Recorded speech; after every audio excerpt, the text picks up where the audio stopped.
In this video, we're going to be talking about a phenomenon that a lot of molecules have called resonance. Again, you'll need something to write with, you'll need something to write on. Once you have those ready, let's go. So just to kind of briefly summarize a little bit where we were in the last video we talked about isomers. Isomers are molecules with the same chemical formula, but different skeletal structure for their Lewis structure, right? So different connectivity of the atoms. Now, there's a lot of times where you can keep the same connectivity of the atoms, but you can change where the double and triple bonds and the lone pairs are situated.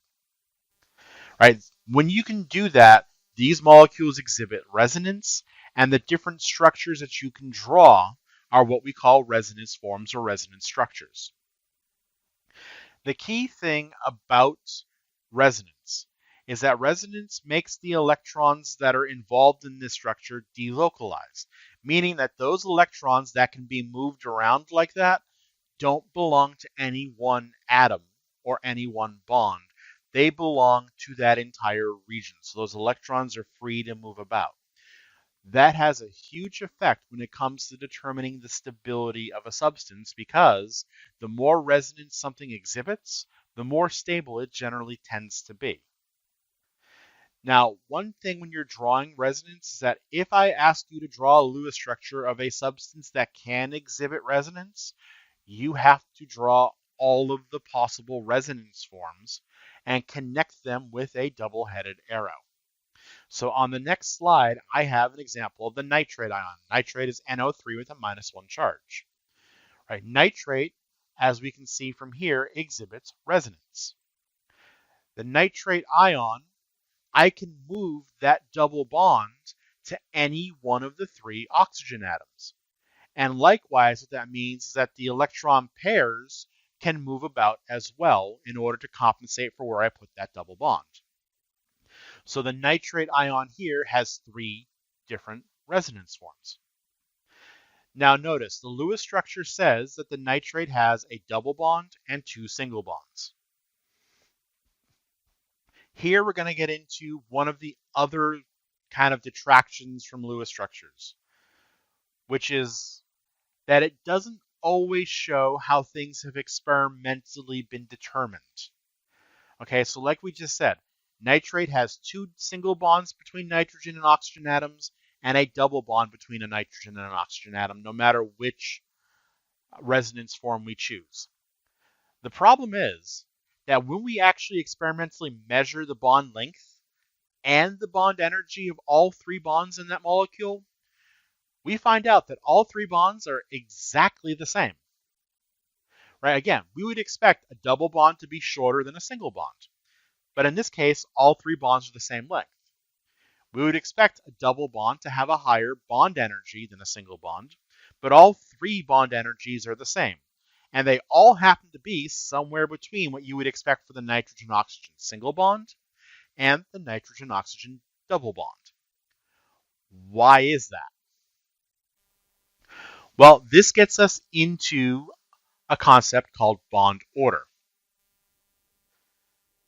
Bond order is the average number of bonds formed between 2 atoms.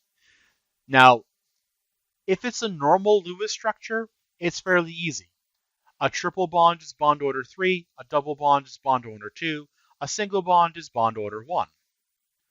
But if the molecule has resonance, then some structures have a single bond, some structures have a double bond, some structures have a triple bond. So we have to be able to calculate what it would be in all those different cases. It's actually not that hard to calculate. All you do is you add up the total number of bonds and divide it by the total number of atoms you're trying to bond with. Right? So for our nitrate atom, we had a double bond, which is 2, and 2 single bonds, which is another 2. So that's 4 bonds. We're trying to divide that out between 3 different oxygen atoms. Right? So 4 divided by 3 means the bond order for nitrate is 1.33. Right? So again, here, 2 double bonds and a single, that's 4 total bonds. Divided by 3 atoms means bond order of 1 1/3. This bond order is somewhere between single bond and double bond, but they're all the same, right? They're all 1 1/3 bond order because that double bond has a 1/3 chance to be in any specific location at any given point in time. That's why they're all the same. So bond order is really good for these resonance forms because we get what are called fractional bond orders, right? So 1 1/3, 1 1/2 in some cases. And this leads us to another type of resonance structure that you can occasionally draw, which is called a resonance hybrid.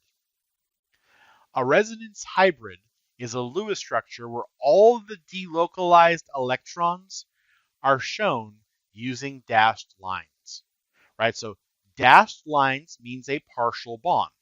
So the fact that each of these has one solid line and a dashed line means it has 1 point something bond order, whether it's 1.3, 1.5, 1.7, whatever, right? But it's a fractional bond because the molecule exhibits resonance. What hybrids are good at showing is it's good at showing how the electrons are delocalized in the atom, or sorry, not in the atom, but in the molecule. In this case, since the nitrate ion is delocalized, allowing its entire molecular structure, those electrons that form that double bond can be anywhere in that region. That makes the nitrate ion really, really stable on its own. The fact that the nitrate ion is really stable on its own is one of the reasons why the nitrate ion is always soluble no matter what you have it combined with in an ionic compound. Because once you put them in water, the nitrate is just stable enough to stay on its own without having to be near anything else. Okay, so that is resonance and bond order. In the next video, we're going to start talking about molecular shapes.